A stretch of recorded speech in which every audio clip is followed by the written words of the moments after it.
Le débat africain, Namouri Dosso. Bienvenue dans votre émission, merci d'être avec nous pour ce nouveau numéro du débat africain sur RFI. Aujourd'hui, place au coup d'œil des éditorialistes du continent. Quelle vision, quel point de vue, comment l'actualité marquante cette semaine a-t-elle été perçue de Kinshasa à Dakar en passant par Yaoundé? Nos consoeurs et confrères nous livrent leur regard. Dans la deuxième partie du débat, nous reviendrons sur la dernière tournée européenne du président chinois Xi Jinping en Europe. Une visite qui a montré certaines divisions quant à la stratégie à adopter face à la deuxième puissance mondiale de la part des Européens. Mais tout de suite, l'actualité marquante en Afrique avec l'épilogue au Tchad. Les résultats de la présidentielle ont été annoncés avec une dizaine de jours d'avance. Le général Mahamat Idriss Déby Itno a été annoncé vainqueur du scrutin présidentiel par la commission électorale avec un peu plus de 61% des voix. Succès Masra, son premier ministre et adversaire dans les urnes, conteste d'ores et déjà ces résultats et parle de résultats fabriqués. Nous parlerons également de la RDC avec cette double interrogation cette semaine. Le cardinal Fridolin Ambango va-t-il être jugé pour avoir tenu des propos qualifiés séditieux, constitutifs de faux bruits, incitation des populations à la révolte et aux attentats contre les vies humaines? Le procureur général près la Cour de cassation a ordonné l'ouverture d'une information judiciaire à l'encontre du prélat qui ne mâche pas ses mots quant à la gestion politique et sécuritaire du pays. 3 journalistes africains sont avec nous cette semaine. Ousseynou Nargueil, éditorialiste et fondateur du site d'information sénégalais tract.sn. Karine Orio est avec nous en studio, correspondante en France de la chaîne de télévision camerounaise Canal 2 International.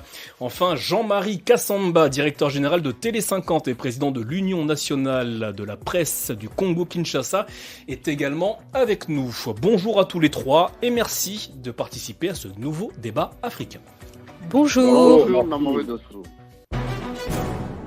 Au vu de cette large victoire, je suis désormais le président élu de tous les Tchadiens, aussi bien le président de ceux qui ont voté pour moi, mais aussi le président de ceux qui ont fait d'autres choix. Un petit nombre d'individus pensent pouvoir faire croire que l'élection a été remportée par le même système qui dirige le Tchad depuis des décennies, avec des résultats que l'on connaît et pourtant nous avons promis à tous, et c'est ce qui va être fait, un Tchad sans vengeance, un Tchad réconcilié, où chacun aura sa place. À tous les Tchadiens qui ont voté pour le changement, qui ont voté pour moi, je vous dis, mobilisez-vous pacifiquement. Le général et président de la transition Mahamat Idriss Déby Itno, qui annonce sa victoire à l'issue de la présidentielle au Tchad, son premier ministre et adversaire dans les urnes, qui annonce quant à lui sa victoire, tout en appelant les Tchadiens qui ont voté pour lui à la mobilisation. L'épilogue du scrutin tant attendu au Tchad est connu depuis jeudi soir. Cependant, un certain nombre d'interrogations planent quant à l'annonce des résultats provisoires qui donnent Mahamat Idriss Déby Itno vainqueur avec plus de 61% des voix. Les résultats étaient attendus pour le 21 mai, or ils ont été communiqués avec une dizaine de jours d'avance. Karine Orio, est-ce que vous avez été surprise par cette annonce ? Disons que cette élection est assez surprenante depuis le début. Déjà parce que vous le souvenez, on l'a traité sur les antennes de RFI, la possibilité que ce soit une parodie entre ces deux candidats. La surprise, c'est surtout que hier, Succès Masra s'exprime sur Facebook pour s'auto-proclamer vainqueur. Quelques heures avant l'annonce de la commission électorale. Tout avant, enfin bien sûr quelques heures avant l'annonce de l'ange, et c'est très surprenant parce que pour lui justement qui a prôné une transparence, qui a prôné en tout cas une réconciliation, c'est une drôle de façon de faire. Ousseynou Nargueil à Dakar, est-ce que vous aussi vous avez été surpris par l'annonce un peu prématurée de cette présidentielle au Tchad ? C'est certainement très surprenant quand on connaît les délais que prennent les processus électoraux dans nos pays africains subsahariens francophones. J'en suis fort étonné parce que, le Tchad n'est pas réputé pour avoir des élections transparentes, sincères et démocratiques, d'autant plus que depuis 1996 qu'on organise une présidentielle dans ce pays-là, il y a toujours le nom Déby sur un des bulletins de vote. Donc je suis surpris, je suis également déçu, celui qui assumait la prémature jusqu'ici qu'il assume, qui est Succès Masra, proclame sa victoire avant même que l'ANGE, l'Agence nationale en charge de la gestion des élections, ait dit les siens. Donc dans ces deux cas-là, c'est problématique, mais peut-être que Succès Masra agit ainsi parce que, comme une bonne partie de la classe politique d'opposition tchadienne qui s'est exprimée, ils pensent tous que les jeux étaient faits d'avance en faveur du candidat Déby. Jean-Marie Kassamba, directeur général de Télé 50 et président de l'Union nationale de la presse du Congo-Kinshasa.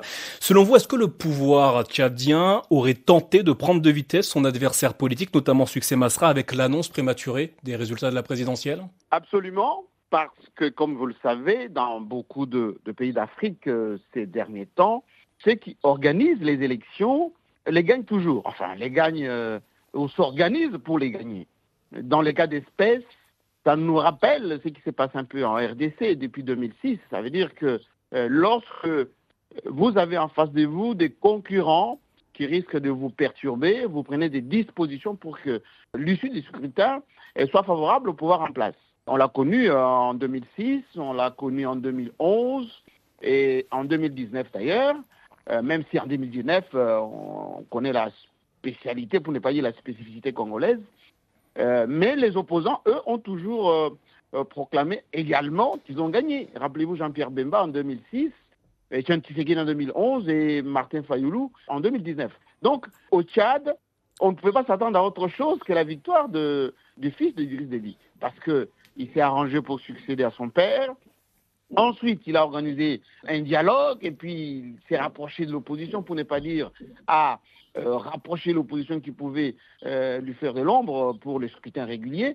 Et aujourd'hui, il a blanchi en quelque sorte son régime avec cette victoire, on va dire, assez prématurée, mais ce n'est pas une surprise pour tous les observateurs à vertu de la scène politique tchadienne, parce que, pour rappel, Mahamat Déby est le président arrivé au pouvoir par une succession assez problématique, mais adoubé par la France, qui est la puissance qui a toujours un peu validé les pouvoirs en Afrique. Alors je vois Karine Oriot réagir. Karine Oriot.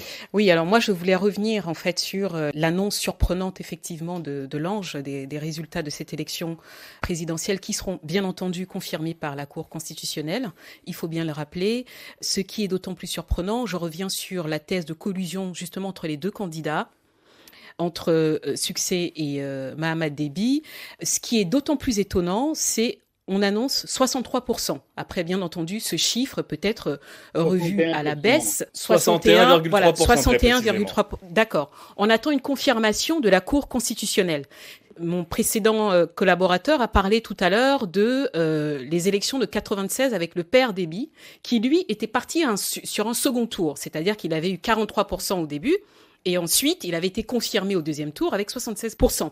Pourquoi est-ce que là, le fils Déby n'a pas attendu ? Puisque s'il choisit de bourrer les urnes, pourquoi déjà, premièrement, il a un si petit score ? C'est la première question. Et pourquoi ne pas partir sur un second tour ? Est-ce que finalement les dynamiques aussi des populations aujourd'hui font que ces candidats, si jamais effectivement ils prévoient de bourrer les urnes, ont finalement peur aussi de la révolte populaire ? D'ailleurs, en parlant de ça, Succès Masra, dans sa déclaration hier, parlait de résultats fabriqués. Au sujet de Succès Masra, justement, qui est crédité de 18% des voix, selon les résultats dévoilés par l'Ange jeudi soir. Comprenez-vous le positionnement de Succès Masra qui, juste après cette annonce, appelle les Tchadiens à se mobiliser pacifiquement et à descendre dans la rue ? Non, mais déjà, moi, je trouve ça scandaleux qu'il ose le faire. Parce que, souvenez-vous, le 20 octobre, ce n'est pas si loin que ça, il y a eu des morts. Donc, je pense que s'il veut contester, il y a des moyens de recours, il y a une loi électorale en cours, il peut faire appel à la justice, peu importe.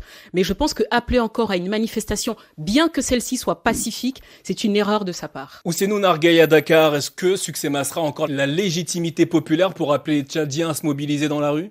Il en a certainement perdu une grosse part en étant collaborateur de ces régimes qu'il a qualifiés comme régimes de 60 ans d'obscurité quand il a commencé sa campagne, en demandant aux Tchadiens de lui accorder 5 ans pour mettre fin à ce qu'il appelle cette obscurité-là. Je crois qu'il a beaucoup perdu de sa crédibilité, d'autant qu'un autre opposant farouche de Déby père puis de Déby fils, qui est Saleh Kebzabo, a été aussi phagocyté et assimilé par ce régime Déby en tant que précédent Premier ministre.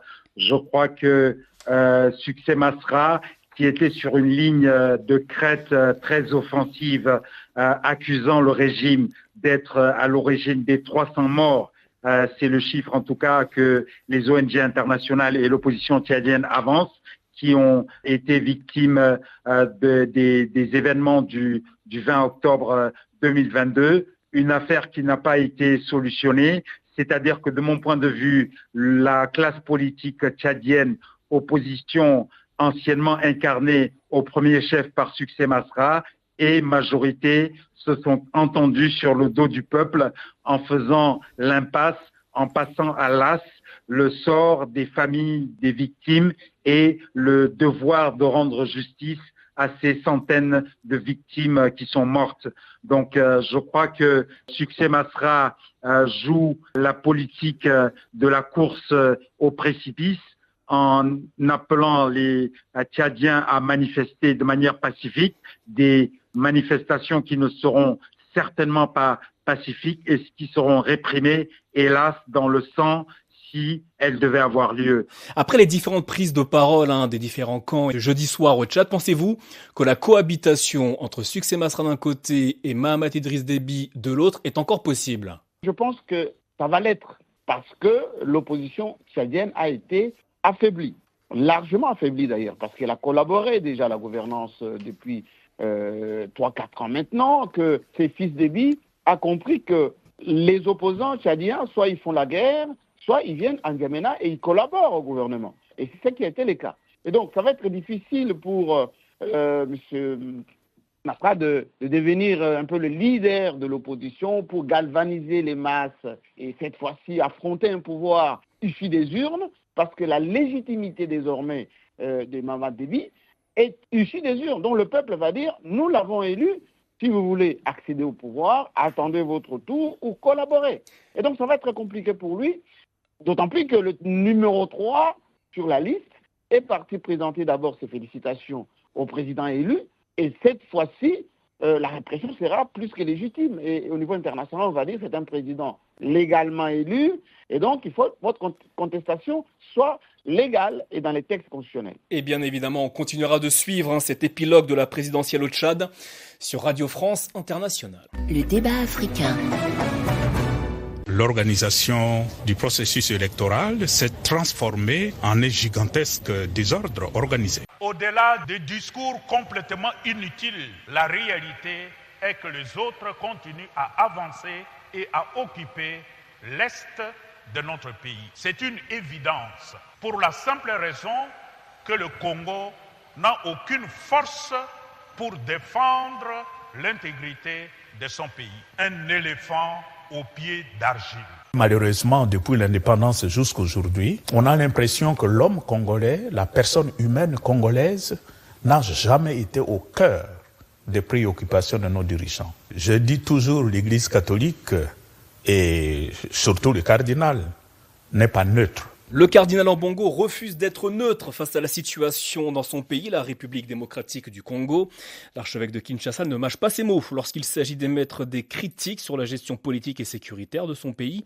Sa liberté de ton ne plaît pas à tout le monde, notamment au sein de la Cour de cassation. Il y a quelques jours, le procureur de cette instance a ordonné l'ouverture d'une information judiciaire à l'encontre du cardinal, accusé d'avoir tenu des propos séditieux constitutifs de faux bruits, incitation des populations à la révolte et aux attentats contre les vies humaines. Jean-Marie Kassamba, directeur général de Télé 50 en RDC, le cardinal Ambongo a-t-il outrepassé son rôle? Je ne pense pas. Je pense que pour mieux comprendre la situation qui prévaut en RDC, il faut remonter un peu plus loin que la situation de maintenant. Dans les années 70, 80, le cardinal Malula de l'époque s'exprimer de la même manière vis-à-vis du pouvoir Mobutu. Ça lui a même conduit d'ailleurs jusqu'en exil à Rome, jusqu'à ce que le Vatican soit intervenu pour calmer le jeu avec le pouvoir de Mobutu d'alors. Tous les cardinaux qui sont succédés à l'archevêché de Kinshasa se sont manifestés, pour ne pas dire opposés, au régime successif de Kinshasa. Mais est-ce le rôle de l'Église congolaise? L'Église congolaise a une mission prophétique. D'après ce qu'elle dit, l'Église catholique participe depuis toujours à la vie politique de ce pays. Rappelez-vous, Monseigneur Mosengo a été le président du Parlement de transition pendant longtemps, et d'ailleurs on disait même qu'il allait succéder au maréchal Mobutu. Mosengo est mort, opposant numéro 1 au président Joseph Kabila, et la dernière élection présidentielle, pour ne pas dire celle qui a conduit à Félix Tshisekedi devenir le président, a été quelque chose de supervisé par l'Église catholique avec la SENCO. Donc Jean-Marie Kassamba, si je comprends bien ce que vous nous dites, le cardinal Ambongo est dans son rôle quand il émet des critiques virulentes vis-à-vis du pouvoir congolais. Absolument, parce que l'Église catholique a été toujours le partenaire privilégié de l'opposition. Autrefois, l'UDPS a toujours été avec l'Église catholique, accessoirement avec l'Église protestante et kimbanguiste, mais plus avec l'Église catholique. Et donc aujourd'hui, c'est une, on va dire, posture pro-peuple de Ambongo. Les relations entre l'Église et le pouvoir au Congo, c'est un peu incestueuse. D'une manière ou d'une autre, Vatican a signé encore, renouvelé encore les accords avec le pouvoir de Kinshasa, mais ces poursuites ne vont pas aller très loin parce qu'on sait que, très souvent d'ailleurs, le pouvoir essaye de faire taire un tout petit peu, mais en réalité, la puissance de l'Église catholique en RDC ne peut pas laisser le pouvoir en indélicatesse avec elle. Alors j'aimerais faire réagir Karine Royo. Selon vous, cette demande d'information judiciaire à l'encontre du prélat est-elle justifiée ? Alors déjà, je trouve que c'est un peu exagéré quand on sait que déjà l'agence de presse qui a traduit les propos du cardinal Ambongo a précisé qu'elle pense avoir traduit de façon erronée ce qu'il avait dit. Donc je pense que notamment dans la situation avec tout la à fait, situation dans la situation avec l'insécurité à l'est du pays. Donc ça c'est la première chose. Et puis je trouve quand même que c'est un peu restreindre la liberté d'expression et que c'est un peu dommage, comme l'a dit mon prédécesseur. Il y a déjà une tradition en RDC qui fait que l'Église catholique s'implique dans effectivement les comptes à rendre parce qu'elle parle au nom de la population. Et je pense que ce qui lui confère aussi ce pouvoir-là, elle ne se substitue pas pour moi à l'opposition, mais ce qui lui confère ce pouvoir, c'est que l'Église catholique joue un rôle que l'État doit jouer sur le territoire. Il lui appartient quasiment 40% du foncier sur le territoire. C'est elle qui est présente à travers l'éducation, à travers les dispensaires. C'est l'Église catholique qui joue ce rôle-là. Et donc, à un moment donné, je pense que la meilleure façon, et c'est à elle aussi de dénoncer quand il y a une situation de malgouvernance, quand il y a une situation effectivement d'insécurité, de rappeler aux autorités, puisque l'opposition, visiblement, ne peut plus jouer ce rôle-là. Alors on reviendra justement sur le rôle de l'opposition à la suite des élections présidentielles qui ont permis au président Félix Tshisekedi d'obtenir un second mandat. Mais avant, Ousseynou Narguey, éditorialiste et fondateur du site d'information sénégalais tract.sn. D'après vous, est-ce que le pouvoir congolais tenterait de faire taire le cardinal Ambongo qui a des prises de parole qui ne laissent pas indifférentes ? Je pense que cela sera très difficile. Je crois pour ma part que c'est une sorte de vendetta personnelle du procureur qui a lancé cette demande d'information judiciaire. Je ne pense pas que, en tout cas, le pouvoir politique congolais ait la capacité de faire taire l'Église au Congo. Et justement, à ce propos, l'opposant Martin Fayulu estimait qu'il s'agissait de la goutte qui fait déborder le vase. Jean-Marie Kassamba, Kinshasa, est-ce qu'on assiste à un durcissement de la part du pouvoir congolais en ce qui concerne la liberté d'expression en RDC ? Bon, je pense qu'il y a eu une frilosité dans les chefs, on va dire, de pouvoir public, pas seulement vis-à-vis de l'Église catholique, mais aussi par rapport à la presse. Moi, je dirige la presse de Kinshasa. Les journalistes sont souvent confrontés à des situations, parfois des brimades, d'incarcération, d'interpellation. On se rappelle du cas de notre confrère Stanis Boujakera récemment. Absolument. Je suis intervenu personnellement, d'ailleurs, auprès du président de la République pour que ces cas soient traités avec diligence. Dans cette ambiance-là, toute action, toute parole qui semble, on va dire, gêner le pouvoir est souvent mal vue. Enfin, est-ce que l'Église catholique en RDC est en passe de devenir le principal pôle d'opposition quelques mois après la présidentielle? Mais je pense qu'on peut clairement mettre des mots là-dessus. Oui, l'Église devient l'opposition. Et puis, pour rappel, c'est l'Église catholique qui a contesté. Mais où sont passés Martin Fayulu et M. Katumbi ? Bien sûr, mais ils ont été entendus, sauf que l'Église catholique, souvenez-vous, en 2018, a quand même contesté les résultats qui ont porté Félix Tshisekedi au pouvoir. Et donc, je pense que depuis, il y a quand même une petite rancœur qui s'est installée, on le voit aujourd'hui, avec cette poursuite judiciaire. Alors, on va faire une courte pause dans ce débat africain. On se retrouve juste après le journal. On parlera notamment de la tournée européenne du président Xi Jinping. Quelle stratégie européenne face à la deuxième puissance mondiale ?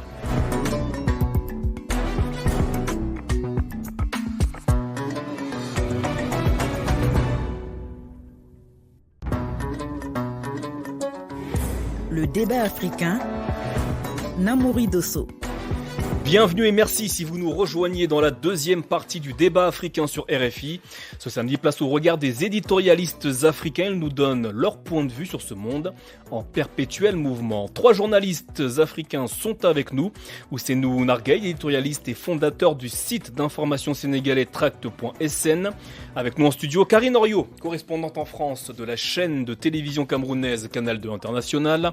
Enfin, de Kinshasa, Jean-Marie Kassamba, directeur général de Télé 50 et président de l'Union nationale de la presse du Congo-Kinshasa.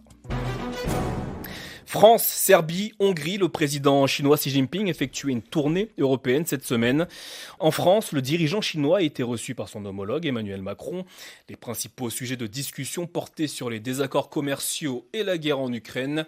Pékin est accusé d'être un soutien actif de la Russie. En revanche, en Serbie et en Hongrie, 2 pays qui ne sont pas forcément connus pour leur hostilité vis-à-vis de Moscou, il fut question du partenariat et d'investissement avec la Chine, une visite du dirigeant chinois donc, et de multiples positionnements de la part des pays européens. Question: comment interpréter la stratégie européenne face à la Chine, un acteur qui refuse de respecter les règles du commerce international?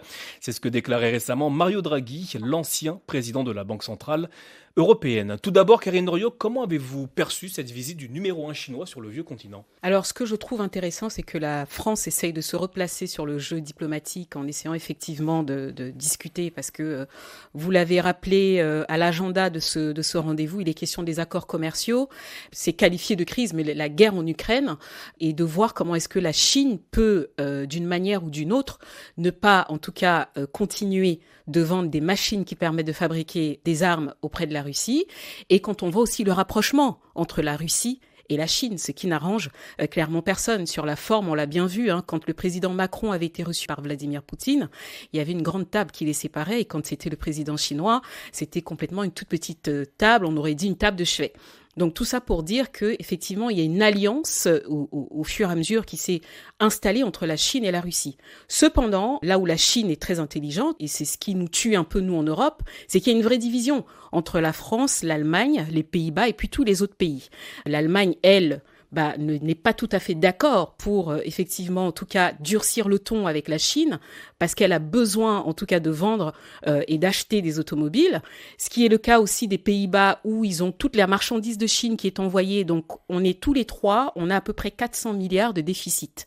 La Chine continue à réussir son pari, c'est-à-dire qu'elle, d'un point de vue économique, elle s'en sort. Elle arrive à vendre tous ses produits. Et d'ailleurs, avec la France, pour rappel, Airbus, quand elle signe avec Airbus, elle demande à ce que les ingénieurs français viennent former les ingénieurs chinois. Ça veut dire que il y a un transfert de savoir qui s'est comme ça petit à petit. Et ensuite, aujourd'hui, elle peut vendre des Airbus. Donc c'est une vraie menace pour le commerce parce qu'elle applique le protectionnisme. Ousseynou Nargueil à Dakar, la visite du numéro 1 chinois sur le vieux continent, est-ce que ça a été traité au sein des journaux, de la presse, des radios et des télévisions au Sénégal? Pas vraiment, à ma connaissance, selon ce que j'ai lu jusqu'ici des journaux sénégalais, parce que on a une actualité qui est très marquée par les visites dans des pays africains proches ou plus ou moins lointains du Sénégal par le président Bassirou Diomaye Faye.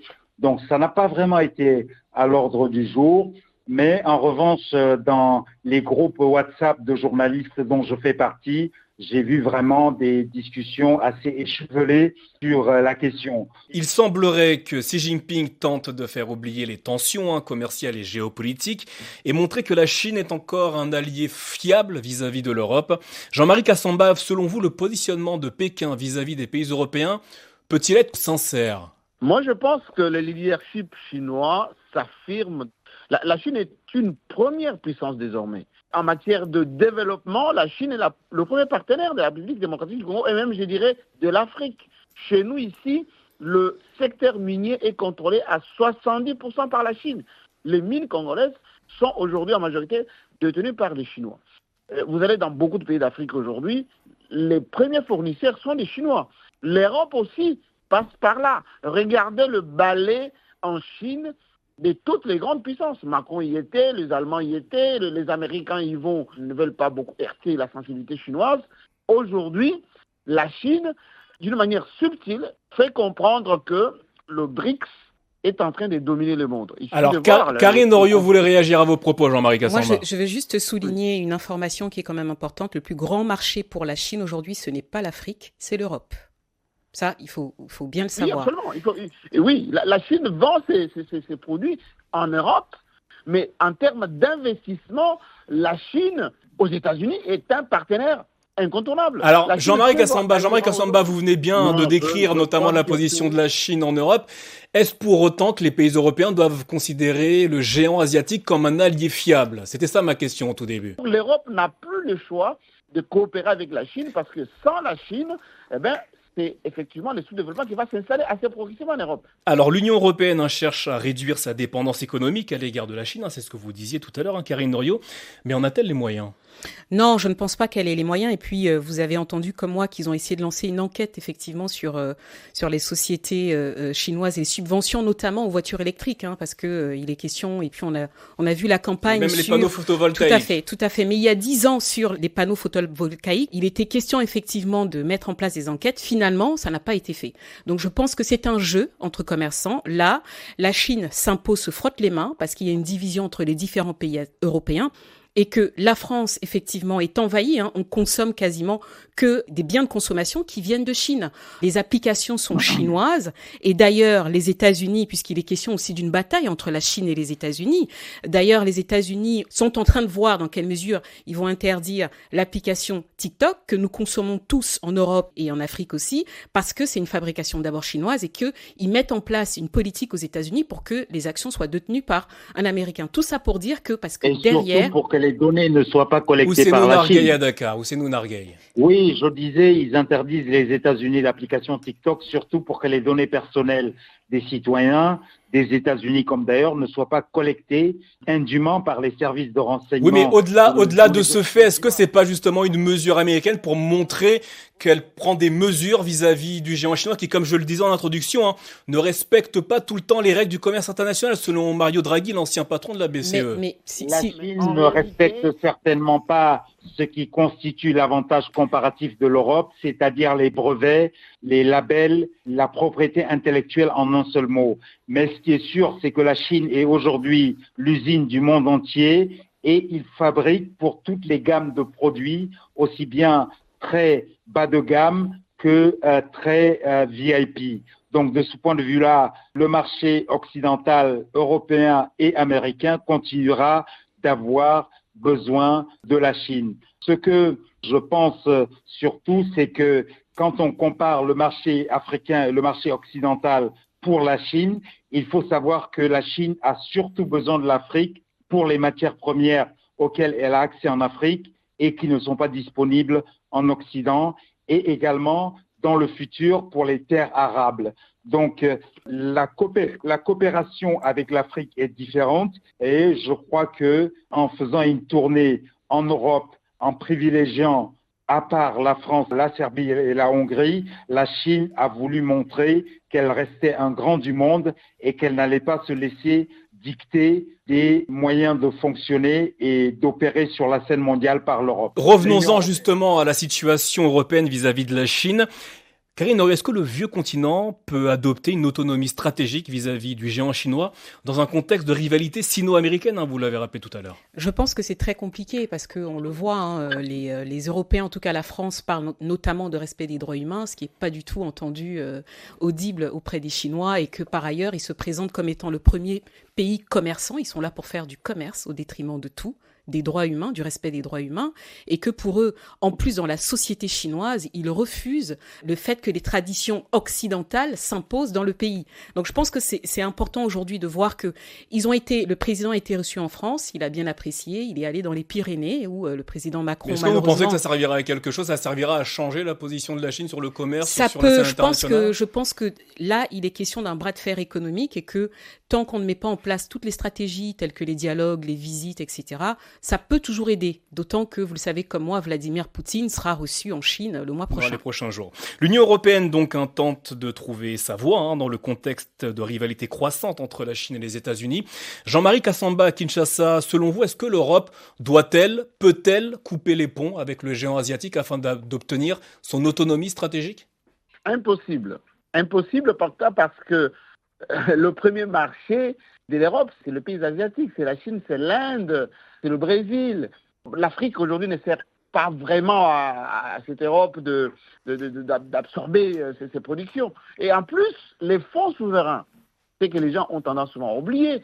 Les Chinois se sont accaparés de beaucoup de fonds souverains, que ce soit aux États-Unis ou même en Europe. Regardez ce qui s'est passé en Grèce avec les ports, etc. Dans beaucoup de pays, ils ont acheté des concessions. Beaucoup d'usines aujourd'hui occidentales sont encore installées en Chine. Pendant les Covid, les gens pensaient que la Chine allait perdre son monopole en termes de délocalisation, ce n'est pas encore le cas. L'Europe va faire des concessions pour garder un bon contact, pour ne pas dire des relations de réalisme économique avec la Chine, parce que les contraires contraindraient l'Europe à sa déchéance. Ce qui n'est pas le cas parce que l'Europe est endettée, l'Europe a beaucoup de problèmes démographiques, des problèmes d'usines qui ferment. Donc, la Chine est devenue incontournable, qu'on le veuille ou pas. Alors, Jean-Marie Castamba nous dit que la Chine est incontournable pour l'Europe. Néanmoins, est-ce que le vieux continent n'a-t-il pas intérêt à jouer sa propre partition, notamment face à ces deux géants économiques que sont les États-Unis et la Chine, Karine Oriot? Le problème pour l'Europe avec la Chine, c'est que c'est un concurrent déloyal. C'est-à-dire que l'Europe n'arrive à rien imposer du tout à la Chine. Et c'est ça qui est problématique. Et que l'Europe, la politique française commerciale, par exemple, est décidée à Bruxelles. Sauf qu'on a bien vu la présidente de l'Union européenne qui s'est rendue toute seule pour aller voir le président chinois. La France essaye de se replacer au centre. L'Allemagne ne s'exprime absolument pas là-dessus. Les Pays-Bas sont tellement endettés, comme je l'ai dit tout à l'heure. Donc, il y a une vraie problématique. Et à côté de ça, effectivement, la Chine ne cesse de gagner du terrain. N'oublions pas que la présence chinoise aussi en Afrique est une façon de montrer aux Européens qu'elle est en train de gagner des parts de marché. Jean-Marie Castamba. Le détail est que la Chine a pris beaucoup d'avance par rapport à l'Europe. La France est en train d'être, on va dire, un peu, entre guillemets, chassée de l'Afrique, là où il y a les matières premières les plus importantes. L'uranium, qui constitue la première source d'énergie en France, par exemple. Les Chinois, accessoirement les Russes, sont en train de s'accaparer d'uranium du Niger. Aujourd'hui, en RDC, je vous ai rappelé, 75% de mines, c'est chinois. Le pétrole, la Chine a signé beaucoup de conventions avec des pays d'Afrique. Et en même temps, les États-Unis ont affaibli l'Europe avec cette guerre en Ukraine. Ça va être compliqué. Et la Chine garde le contact avec la Russie et fournit en termes d'armes, en termes même économiques.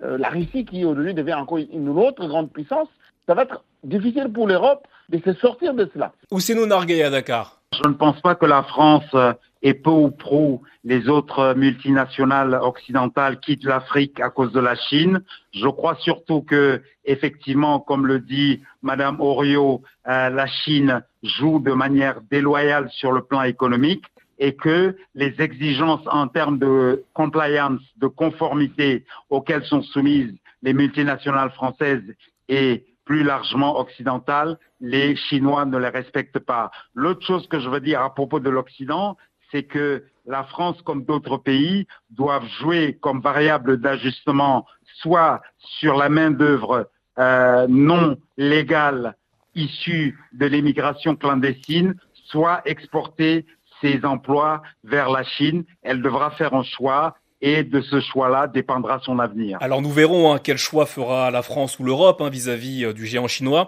Mais alors que la guerre en Ukraine est au cœur de l'actualité, la visite du président chinois a mis en lumière un certain nombre de divergences européennes sur le sujet. Exemple avec la visite du numéro 1 chinois en Serbie et en Hongrie. Les deux dirigeants de ces pays, le président Alexander Vučić et le premier ministre Viktor Orban, sont très critiques envers l'Occident et proches de Moscou. Comment l'Europe peut-elle faire pression sur la Chine alors que certains pays de son union semblent se démarquer de la ligne européenne vis-à-vis de la Russie, Karine Oriot? Mais en plus de cela, la Chine ne s'en est pas cachée. Dans une tribune publiée dans le Figaro, d'ailleurs, le président chinois, lui, parle de crise. Il ne parle pas de guerre ou d'invasion russe en Ukraine. Donc la Chine ne se prononce pas, c'est-à-dire qu'il ne se prononce pas d'un point de vue politique concernant en tout cas cette guerre. Et même là-dessus, la France n'a pas réussi à faire admettre au moins, parce que c'était une façon de reconnaître, parce que reconnaître qu'il y a une invasion et qu'il y a une guerre, c'était un pari qui aurait été gagné pour la France. Mais même jusque-là, on n'y est pas arrivé. Et puis par ailleurs, le président chinois, il continue à rester froid. C'est-à-dire que lui, il est vraiment pour le commerce et rien d'autre. Jean-Marie Castamba à Kinshasa, selon vous, la position de la Serbie et de la Hongrie au sujet de la guerre en Ukraine, n'est-ce pas un moyen d'affaiblir l'Europe ? Absolument, je vous l'ai dit qu'il y a une pression américaine sur la Chine pour arrêter de coopérer avec la Russie, d'arrêter de fournir de l'aide militaire directement à la Russie. Il y a eu un non de la Chine. Rappelez-vous que la crise avec Taïwan est à côté de cela. Donc, on ne peut pas aujourd'hui penser que la Chine va changer de politique. Son rapprochement avec l'Iran, la visite en Hongrie et je dirais même en Serbie, montre qu'ils vont renforcer cet axe avec Moscou pour que le BRICS soit de plus en plus renforcé. Le plus difficile pour l'Europe, c'est que non seulement les semi-conducteurs, tous ces produits qui servent à la Russie de développer encore les armes intelligentes, ça vient de la Chine d'une manière indirecte. C'est vendu notamment en Inde, l'Inde revend à la Russie. Et donc, l'Europe doit, et c'est vraiment le point de vue d'un spécialiste là qui vous le dit, coopérer avec les Chinois avec beaucoup d'intelligence. Parce qu'il se développe en Europe une espèce de théorie anti-chinoise, de dire que c'est le prochain ennemi de l'Europe, le prochain ennemi de l'Occident.